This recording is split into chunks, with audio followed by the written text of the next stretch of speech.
It's homecoming weekend for classical music in Louisville as the Louisville Orchestra returns to the Kentucky Center for the first time since the start of the pandemic and welcomes an audience, starting their concert with music by locally born composer Valerie Coleman. I'm Colleen Phelps. Valerie Coleman and conductor Teddy Abrams joined me to talk about this concert's very important theme of unity. I wanted to start our conversation talking about the theme of the concert, talking about unity, because in today's world, I think even more so than maybe 2 years ago, unity feels like a really big word and a really aspirational word. So just what do you feel like classical music's role can be in our social quest for unity? Let's start with Teddy. Well, that's a big question and a good one and a really important one. I think that especially living in a place like Kentucky and Louisville specifically, where you are confronted by lots of disagreement and division, you also are hyper aware of the things that people do agree on. And music is one of those things. I would say music is a part of the cultural heritage of this state, whether it's the orchestra's incredible work that they've done as a pioneering institution, or broadly thinking about all the music that came out of Kentucky the last couple of centuries. It's something that regardless of where you are ideologically or politically, we seem to have a lot of common ground. And it's so important then as a musician to not just, quote unquote, use your platform, but actually find ways to get rid of the divides and put people in a room together. I know this is the era of COVID and that is complicated, but I believe that physical presence of people being in a room where they leave a little bit of themselves at the door and say, I am now going to let this music flow through both me and the people who are near me, regardless of who we are as different human beings.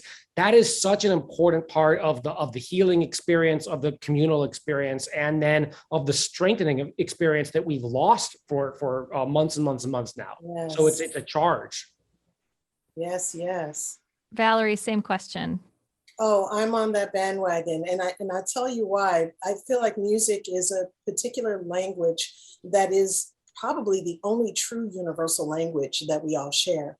And because of that, I think that music is this vehicle that allows us to reach into each other's souls. It draws emotion. It connects us in that way. So it's the perfect weaponized tool for unity to send that message. I found that there's so many political divides in this country, and the Black experience is probably one of the most polarizing topics. And I find that as a composer, that when I write about the Black experience, it reaches people in a way that allows them to actually feel empathy, allows them to live through that moment. And so that is one side of what I do in writing, but the other side is also being that person who, if I know somebody's coming over and they're hungry, I'm going to go in the kitchen, I'm going to fix something, So music is that very same thing. If I find that there's a need for a moment, and Maestro Teddy, I know you feel the same way as a fellow composer, that we like to write for the moment when there's a need to address that spiritual, that community, all of those things. And so unity is the perfect message to send across through music, because it's that humanizing element, once again, that reaches into us and conveys information in a way that speaking doesn't.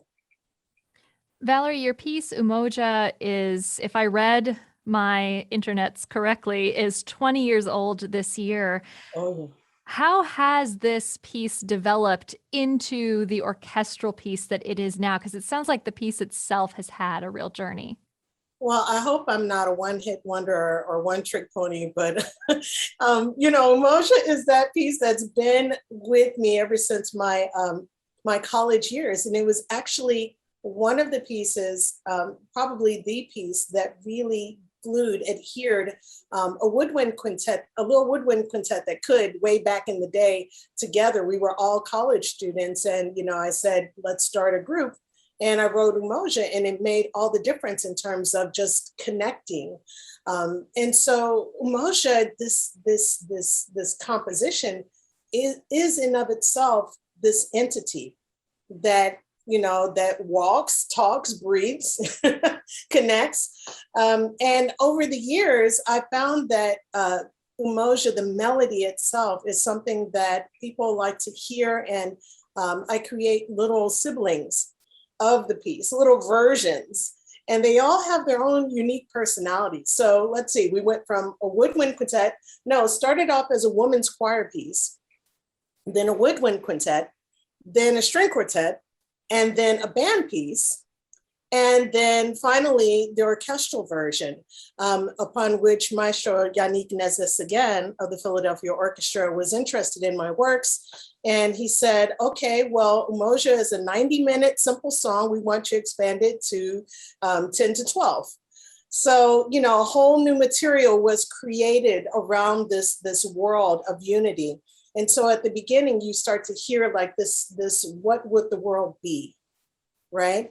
And you hear a little bit of this melody. It's kind of like a hug. It's like a warm blanket that wraps around you, that holds your hand.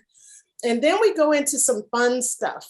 We start to think about all the things that unity means. The connection that we feel when we're laughing, the connection that we feel when we are, reaching the highest and the lowest points of our emotion as human beings. And then right at the end, the melody comes back in full force to basically tie it all together, all the past siblings of Umoja into that one concentrated moment. And Teddy, I have to say to you, there's something that that's really interesting about Umoja, and that is within the orchestral version, there's a tune that my dad used to whistle. He died when I was 9 years old. And all about Louisville. Me and my family, we're in the West End, Kitty Land Daycare on Dixie Highway. That's my family, right? And so my father, when he was alive, one of his habits was short band radio. He used to talk to the truckers that would go by, on 95. And so he would say, "This is Four Winds," and then he would whistle, "Da da da da da da." And so, yeah. And so every time there is, anytime there is a composition that I write that I really want to make a statement of rallying people together and send a strong message, I always embed that melody in somewhere. It makes a cameo appearance. And in this case, it's in the first violins near the end of the piece. Yeah. Oh my gosh. I can't wait to share that with them. I'm going to tell them all, that story, if that's okay, because that's a little like your DSCH for Shostakovich, or, like Strauss's calling card and Helden Leben. That's really amazing. And that's like an Easter egg that we probably wouldn't have found out by ourselves. It's totally an Easter egg. Somebody had a relative who was a trucker and remembers it. Indeed. Teddy, outside of the theme, what drew you to that piece to kick off your time in the hall right now? Well, it was so natural, but actually we've been talking with Valerie for years about how to collaborate. And the amazing thing about this, the situation in the last few years, even when we first reached out, I think in 2016 or 17, she was already so busy that it wasn't as straightforward as just a commission right away, which we still need to do, very much need to do. But this year, we've also played a few of her pieces as chamber music as part of our virtual series. And then we were looking at her orchestral works for the season because frankly, there are not that many composers of international reputation like Valerie that are from Louisville. There are lots of composers that have been commissioned by the Louisville Orchestra in its, 3/4 of a century history, and some of the greatest composers of all time. But almost none of them actually came from this town. And you know how big we've been on promoting the talent of our city. And the challenge is that because there aren't that many composers living here, there are a few excellent ones. I don't want to forget about them, of course, but there aren't that many. We've highlighted a lot of people outside of the classical genre because we do have wonderful people in rap and rock and folk genres. But the fact that Valerie's from here is such a huge deal. And I want the whole world to know that this is her hometown, and we have to celebrate her music. So in the space of a week, to play one of her original pieces that was a big hit, and also just last week, we played one of her most recent pieces, which is Fanfare for Uncommon Times, really is kind of a multi-week celebration of her work. And so it's really important that Louisville celebrates its assets, because as you know, we've been through a very tough time where a lot of people aren't always feeling proud of the city, that people are feeling still like we've lost a lot, and like we have so much to work on, which we do, but we can't forget the great things that come from our city and that we still have. And I consider Valerie one of them. Thank you.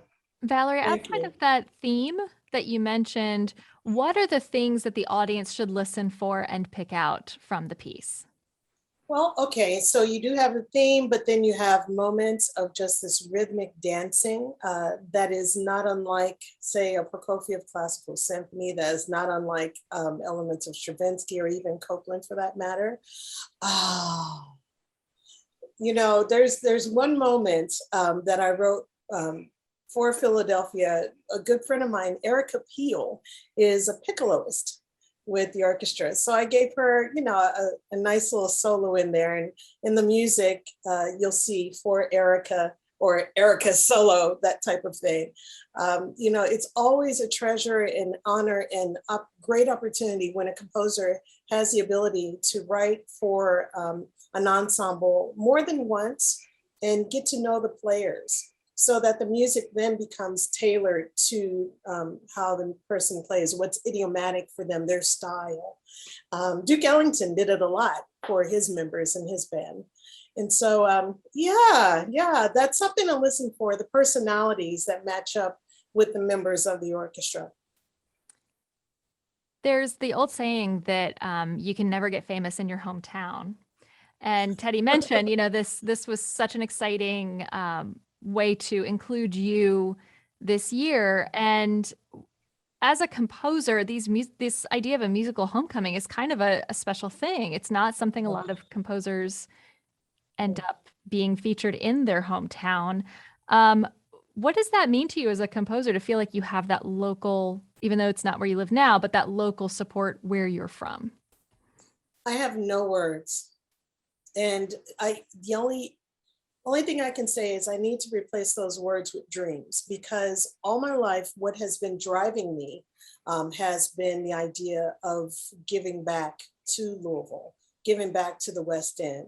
I was extremely, extremely blessed to go to a public school that had a great band system, a great music system. I'm an alum of Louisville Youth Orchestra. Louisville Youth Choir. I was up in all of these organizations, and it was because they were available. And so when I go out into the world, I remember my first time really, really out into the world was Boston University Tanglewood Institute back in 1989, not to date myself. But, what drove me from that moment on, being outside the state of Kentucky, was the idea of returning and giving back and being in a position to give back. So to me, this is just the beginning, truly. Teddy, you mentioned already that the Louisville Orchestra has a long history of supporting new music and American composers. Can you tell us a little bit how you've looked back at that, even beyond including Valerie's music, as sort of a guiding force behind this season? Well, this season is full of commissions and projects and premieres, and there's a huge percentage of the music that we're playing by living composers. And that was extremely important, because we've tried to establish here that, yes, one of the great joys is playing music from the past and and certainly recognizing that a piece of music written in a different era from a different place has a universal power to still provide incredible meaning and communicate just as well as it did when it was premiered. But maybe equally or perhaps a bit more, one of the great joys is hearing a piece of music for the first time that was written for you. And that is really the reason that we have so many masterworks by Beethoven and Brahms and Bach, because audiences expected and demanded new music constantly. And I've tried to create an environment here in Louisville where that is the very thing that people look forward to, that people are just as excited, if not more excited, to hear living composers and world premieres than anything else, because that's the only way that we're going to ensure that the music world is vibrant. Because you become a museum, you become ossified, you just become a relic if all you can do is really mostly play music from the past and then sprinkle in a little bit here and there. That's not a philosophy that I think works for the 21st century in America. And especially after the year and a half that we've had, I've just become more and more passionate about this is what we need to do. We've got to give composers the voice and platform to let their music be heard constantly. So I think depending on how you count it, there's something like 13 world premieres or 12 world premieres this season, and then a tremendous other amount of music by living composers. And you know, in addition to Valerie's work, there are 7 other pieces, all by Louisville artists that were reflecting on the last 18 months, and that's on the same program with Tchaikovsky 6, and we want that to be the default. So over the last season and then into the summer, as we had certainly all kept doing our thing as much as we could in this tough situation, we really kept looking forward to this goalpost of like getting to the start of next season, because then things will feel more normal. And then it didn't quite, like, thanks to the variant and other factors, it didn't quite end up being the full on, you know, full crowd, shoulder to shoulder thing that we thought it might be. So with that thought sort of off to the side, what is giving you optimism right now? What is sort of driving your look forward and your energy right now in classical music generally? Valerie, I'm so curious to know what you have to say. What's giving me optimism is this generation, Gen Z, you know, is incredible. They are following the beat of their own drum. And we need that for the creation of music that's going to, well, in order for music to move forward within the classical realm. I think Gen Z is like, we don't, you know, we love Beethoven, but, you know, we don't have to adhere to Beethoven. Let's do our own thing and let's mix genres. We don't, you know, this is us. We'll do whatever we want. And that to me is so empowering, so refreshing. And so I'm really excited. And I know, Maestro Teddy, one of the people that you're going to have on the program is Kimani Bridges. She is amazing. And somebody I've had great honor to mentor through the Luna Composition Lab. And so I'm really excited that you know, she's going to have a work put out there into the world now. And she has so much to say. This generation is really empowering. So that's what I'm very excited about. The future of music is great in their hands. Teddy? Yeah, that's such a great point, because I really do think that as much as generations have trouble maybe seeing the forest through the trees for themselves, well, as a millennial, I mean, we're all over the place. Like, I think even millennials go through a process of self-hatred and self-love like daily. But I agree that this new generation is quite extraordinary. And I have a lot of hope that they'll be able to balance the demands of information and of technology with the heart and the soul that we need in order to preserve our humanity. I also think that this moment of struggle is part of the never-ending process of growing as people, both small and big. So in other words, just as a person myself, or as individual people, and as a society.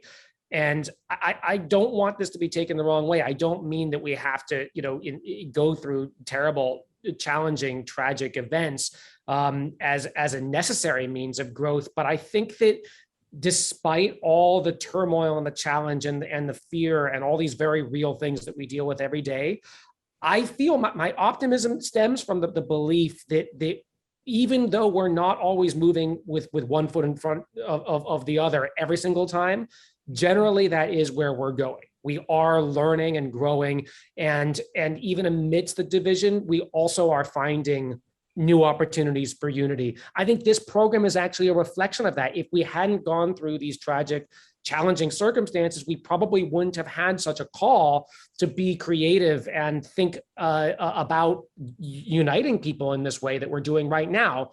And I know that it's a lot easier said than done, but I really believe that we have an opportunity to actually turn some of these very tough times into something that's actually better for all of us as people in the end.